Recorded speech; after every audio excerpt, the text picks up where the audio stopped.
Hello guys, mangunga po tayo ng langka for today's video. Gulayin ko na.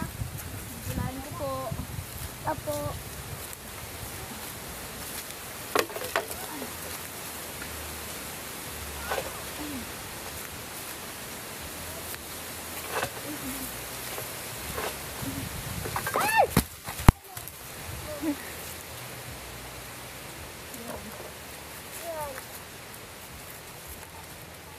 Langka is real!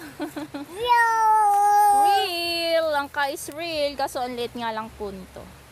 Pero okay na ito. Pwede na tong isang mangkok na ano. Uy, huwag yan!